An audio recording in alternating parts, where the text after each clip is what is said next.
మా అమ్మమ్మ కందులు తయారు చేసి మిద్ది మీదనైతే ఎండబెట్టింది. Hello everyone. ఇప్పుడు సాయంత్రం అయిందని ఇంక నేను కందులు ఎత్తడానికైతే వచ్చాను పైకి. ఈ కందులు ఇప్పుడు ఎత్తకపోతే పందికొక్కులు తింటున్నాయి నైటు.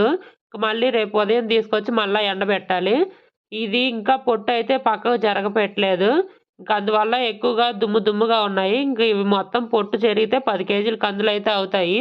ఇవి మా అమ్మమ్మ అయితే కంది చేల్లో మిషన్‌తో కోస్తున్నారు గదా! ఇప్పుడు. మిషన్‌తో కోస్తే కొన్ని మండలనేవి మిషన్‌లో అయితే పడట్లేదు. ఇంకా ఆ పడని మండలు ఏరకొచ్చి ఈ విధంగా కంది కట్టయితే తీసుకొచ్చి పెట్టుకొని, అలాగే కందులైతే రాలగొడుతుంది వాటిల్లో నుంచి. అలా చేసినవే ఇవి. ఇదిగోండి పక్కనైతే కంది పొట్టుంది. వీటిలో గూడా కొన్ని ఇత్తనాలైతే ఉన్నాయి. కందులు. ఇంక పక్కనైతే మూల అటు ఇటు అయితే కంది కట్టయితే పక్కన బెట్టుంది. ఇంక నేను కందులెత్తుకొనైతే కిందకైతే యెళ్ళిపోతున్నా. ఓకే మరి ఉంటా. బాయ్.